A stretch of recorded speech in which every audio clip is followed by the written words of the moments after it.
Target killing کا لفظ بڑا مشہور ہو گیا اور اس نے ہمارے معاشرے کو تباہ کر رکھا ہے.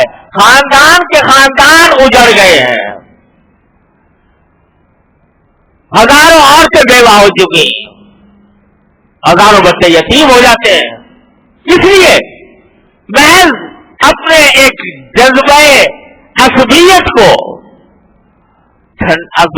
کو تسکین دینے کے لیے یا اپنی قوت کا مظاہرہ کرنے کے لیے ہم ہتھیار رکھتے ہیں, ہتھیار والے ہیں.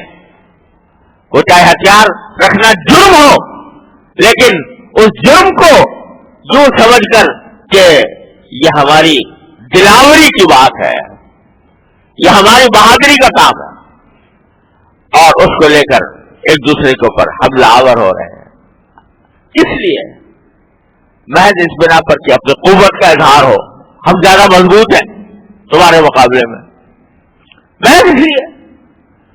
اور بعض اوقات بلا وجہ اللہ بچائے ایک مسلمان کو کہ جان, مال, آبرو ان میں سے کسی بھی چیز کے اوپر حملہ کرنا یہ اتنا بڑا گناہ ہے کہ حدیث میں اس کو کعبہ شریف ڈھانے سے تعبیر کیا گیا. کوئی آدمی کعبہ شریف کو ڈھائے اعوذ باللہ تو کتنا بڑا مجرم ہوگا, ساری مسلمان عالم اسلام اس کے اوپر ٹوٹ پڑے گا. یہ کعبے کو ڈھانے کو کرنے کے لیے آئے, مگر کتنے کعبے روز ڈھائے جا رہے ہیں. اللہ تبارک و تعالیٰ کے احکام کے خلاف ورزی کرتے ہوئے ایک دوسرے کے اوپر حملے کیے جا رہے ہیں. رمضان کے مہینے کے اندر بھی اس سے لوگ باز نہیں آ رہے. خدا سے ڈرو, تمہیں بھی ایک دن مرنا ہے, تمہیں بھی ایک قدر قبر میں جانا ہے, تمہیں بھی اللہ تعالیٰ کے سامنے کھڑا ہونا ہے. اور قرآن نے یہ فرمایا کہ وَمَن يَقْتُلْ مُؤْمِنًا مُتَعَمِّدًا فَجَزَاؤُهُ جَهَنَّمُ خَالِدًا فِيهَا, جو کسی مسلمان کو جان بوجھ کر قتل کرے فَجَزَاؤُهُ جَهَنَّمُ, اس کا بدلہ جہنم میں خالداً فیہا, جس میں وہ ہمیشہ ہمیشہ رہے گا. یہ الفاظ ہیں قرآن کریم کے. اور نبی کریم صلی اللہ علیہ وسلم نے حجۃ الوداع کے خطبے میں فرمایا تھا کہ الا ان دماءکم واموالکم واعراضکم حرام علیکم کحرمۃ یومکم ھذا فی بلدکم ھذا فی شہرکم ھذا,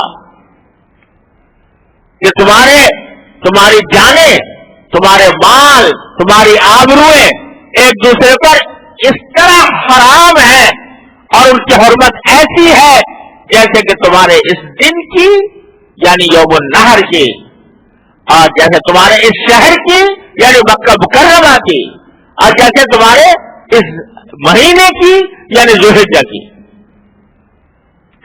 حج کے مہینے کی جو حرمت ہے, حج کے دن کی جو حرمت ہے, مکہ مکرمہ کی, منا اور عرفات کی جو حرمت ہے, وہ ایک مسلمان کے جان, مال اور آبرو کی حرمت.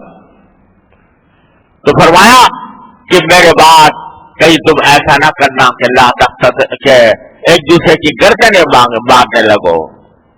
یہ سرکار دو عالم صلی اللہ علیہ وسلم نے آخری وصیت فرمائی تھی, اور یہ وصیت فرما کر آسمان کی طرف دیکھا اور فرمایا اللہم ہل بلغت, اے اللہ کیا میں نے تبلیغ کر دی؟ اللہم فاشہد, اے اللہ آپ گواہ رہیے گا کہ میں نے اپنی وصیت پوری پہنچا دی ہے. درس قرآن